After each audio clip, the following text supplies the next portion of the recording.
Salut à tous, aujourd'hui on parle de 4 mouvements de drone qu'il me semble vraiment indispensable de maîtriser et d'utiliser. En tout cas c'est ce que j'essaie de faire. Il y aura beaucoup de conseils techniques et de belles images comme d'habitude pour que cette vidéo soit la plus intéressante et utile possible, quel que soit votre niveau. On y va.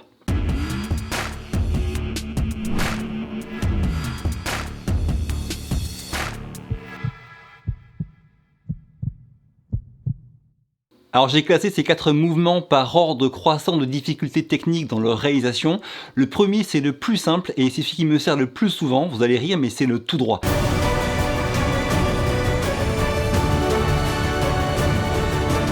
Ça paraît bête, mais d'une part déjà, beaucoup de débutants, quand ils font une vidéo de drone, dirigent le drone en faisant des virages gauche-droite sans trop savoir où ils veulent aller. Ça fait des vidéos où on ne sait pas trop ce qu'on doit regarder et pas très agréable au final. Le tout droit, c'est déjà la garantie d'un résultat propre. Quand on fait une translation rectiligne du drone, 1, c'est super simple à faire.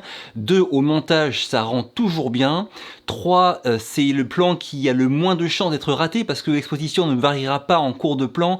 Bref, il y a une foule de raisons qui font que cette translation rectiligne, qu'on ait la caméra vers le bas ou en face, bref, elle est tout droit, c'est vraiment le mouvement de base qui me sert le plus souvent. En prestation ou en loisir, quand je commence à filmer en drone, je commence toujours par faire en général 2 mouvements comme ça, tout droit, un en général plutôt face au soleil et un plutôt dos au soleil. Au moins je suis sûr qu'à la fin, même si je rate mes autres plans, j'aurai au moins ces 2 plans là qui me serviront et qui seront bien pour ma vidéo finale. C'est vraiment un mouvement que je trouve hyper important, donc il faut juste arriver à aller tout droit de manière régulière, sans toucher à autre chose. Et le petit conseil en plus que je trouve intéressant, c'est d'avoir une distance la plus grande possible. Donc souvent je me mets au milieu, le drone commence en vue derrière moi, je le fais avancer, il passe au-dessus de moi et il finit en vue devant moi, pour avoir le maximum de distance possible tout en gardant le drone en vue.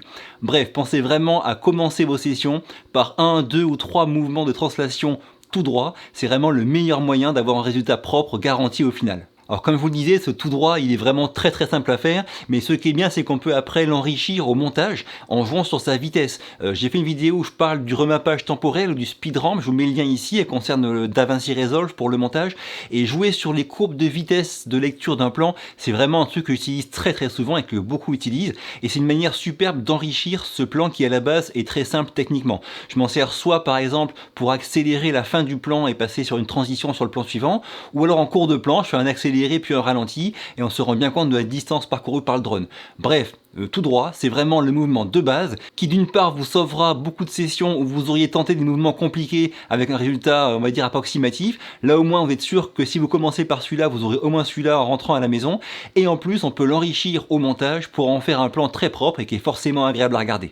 Deuxième mouvement dont je vous parle, c'est encore un tout droit, mais on va rajouter en cours de trajectoire soit un lever de la caméra, donc on commence le mouvement caméra vers le bas, et en cours de mouvement, on va avec la molette, avec l'index, on va lever tout doucement la caméra pour qu'en cours de trajectoire, eh bien, la caméra se relève doucement. Alors le piège, c'est l'arrivée à la hauteur maximale de la caméra. Si on ne fait pas attention et qu'on reste appuyé sur la molette assez fort, eh bien, il y aura un à-coup, il y aura une butée à la fin, et quand on va travailler le plan ensuite, on verra cet à-coup où la caméra s'arrête. Donc la seule difficulté de ce plan, c'est de doser avec l'index la molette pour arriver à lever régulièrement, et quand on se rapproche de la position finale horizontale, peu à peu diminuer la pression sur la molette pour arriver à baisser la vitesse à laquelle elle se relève et qu'à la fin elle se stabilise sans que ce soit perceptible au montage final.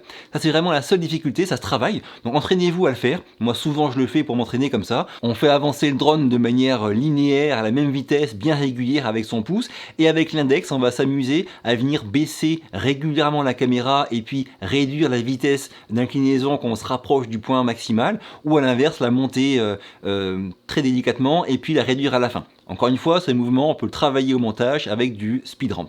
Alors il y a un point technique qu'il faut bien avoir en tête quand on fait ça, c'est que souvent il y aura des grosses différences de luminosité entre la position où on regarde vers le bas et la position où la nacelle est horizontale.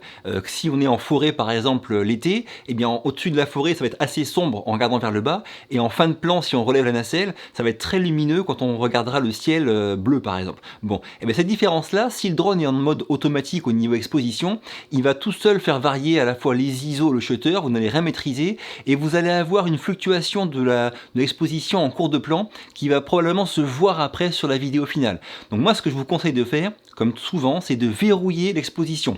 Pour ça, il faut faire un choix. En général, le choix qu'on fait, c'est de privilégier les hautes lumières. Donc vous allez mettre d'abord la nacelle horizontale et verrouiller l'exposition sur un endroit lumineux. Et après, on fait le plan en commençant par le bas, donc c'est très sombre, mais on pourra plus ou moins récupérer les basses lumières. Si on a un gros capteur comme celui du Mavic 2 Pro, on pourra mieux les récupérer que sur un Mavic Mini par exemple.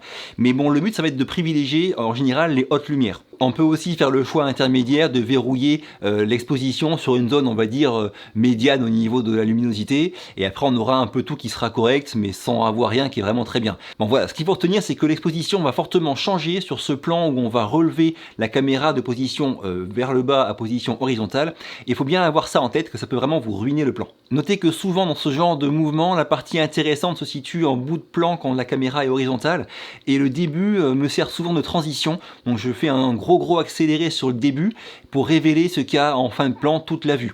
Donc si c'est un peu sous-exposé sur la partie, on va dire, vers le bas, c'est pas trop grave, ce sera qu'une transition hyper accélérée et c'est pas la fin du monde, quoi. Mais bon voilà, gardez bien en tête ce point-là, exposition. Troisième mouvement qui me sert très souvent, c'est le fameux POI, donc Point of Interest, c'est le fait de tourner en cercle autour d'un point central. Alors là, il y a plusieurs choses. Vous allez me dire, mais oui, mais ça c'est automatique, c'est pas un mouvement compliqué. Et bien en fait, je le fais souvent à la main, moi. Déjà, il faut savoir qu'avec le Mavic Air première génération, on ne peut faire un POI que quand on se trouve à la verticale de l'objet central. Donc des fois, c'est une tour que je n'ai pas le droit de survoler, ça m'est arrivé déjà. Du coup, je me mets un petit peu en retrait et puis je le fais à la main. Première chose. Deuxième chose, des fois, il n'y a pas forcément de point identifiable autour duquel tourner, ou alors je fais vraiment un truc qui est très large, très gros comme cercle, et du coup, je le fais à la main. Alors à la main, il faut arriver à doser. À la fois, on déplace le drone en translation vers un côté, et en même temps, on va le faire se tourner en rotation légèrement de l'autre côté. Il faut arriver à doser, trouver un équilibre. Les premiers mètres, premières secondes vont être un petit peu pas terribles, mais après, on se sert des grilles de composition qui sont toujours activées sur tous mes appareils, toutes mes caméras, pour garder l'objet central dans le carré, dans le rectangle du centre, et on arrive à trouver un point de dosage. Une fois qu'on l'a trouvé et qu'on se déplace en gardant l'objet central bien au centre, après on bouge plus. On fait tourner le drone, on s'arrête plus, et on fait au moins un tour, voire plus. Ça c'est vraiment important pour avoir de la matière après pour travailler dessus au montage avec du remappage temporel. Alors ce POI, je trouve qu'il est super intéressant au niveau du rendu, même à vitesse réelle, parce qu'on a souvent une bonne parallaxe, le paysage qui défile en arrière-plan, avec le point central qui est assez près, ça rend souvent très bien, premier point.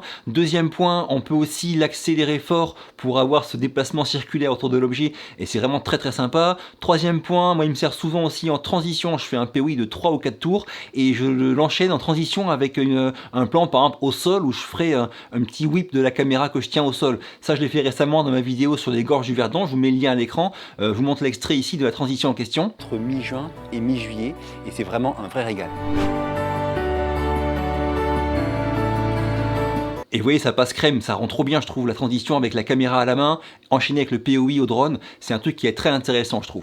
Par contre, gardez bien encore une fois en tête que pour le POI, de la même manière que pour le tout droit avec tilt, eh bien l'exposition va pouvoir changer très fortement. S'il y a le soleil qui est présent, il y aura des parties du plan qui seront dos au soleil, d'autres qui seront face au soleil.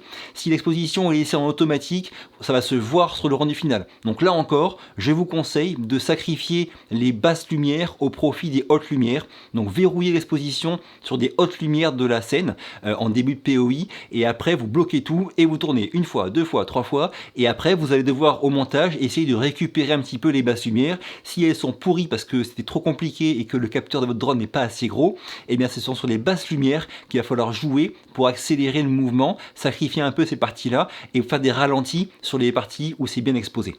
Maintenant, on parle du quatrième mouvement de drone. Alors, ce que je dis souvent par message quand on me pose des questions, c'est que je conseille de ne faire qu'un seul type de mouvement de drone par plan. Exemple, sur un plan donné, je fais soit un tout droit, soit un POI, soit un virage. Mais je ne ferai pas un plan en déclenchant l'enregistrement et en faisant un tout droit, puis un virage, puis un tout droit, puis un POI. Non, je fais vraiment un style de mouvement par plan et donc par enregistrement. Ça, c'est important.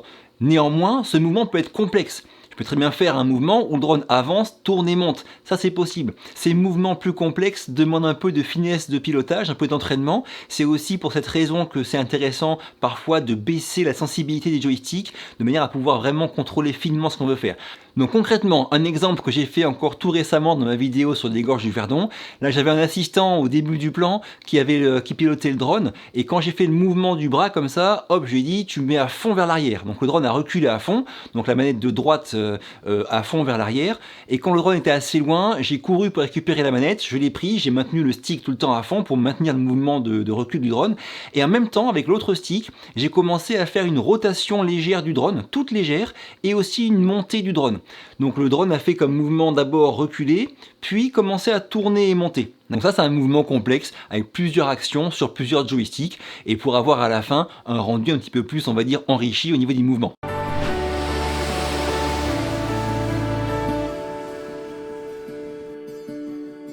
Voilà, alors 3 points que je vous rappelle très importants. Premier point, vous avez vu que sur les 4 mouvements dont j'ai parlé, il y a 3 mouvements pour lesquels l'exposition va forcément changer en cours de plan et même peut-être changer de manière radicale. Donc c'est vraiment important de le prévoir, de l'anticiper, que ça peut vous ruiner le plan. Deuxième point, encore une fois, sur ces 4 mouvements, il y en a 3 qui demandent un peu de finesse de pilotage, on va dire.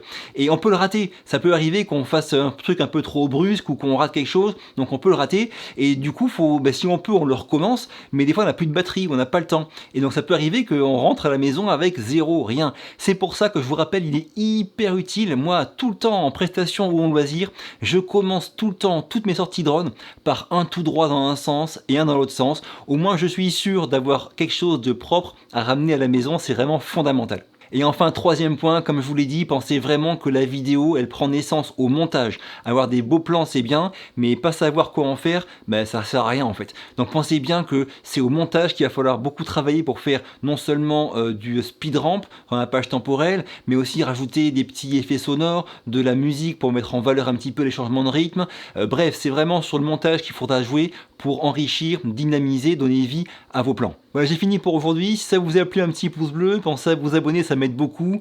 Je vous quitte, à très vite pour la prochaine, et d'ici là, bougez-vous purée. Bougez-vous.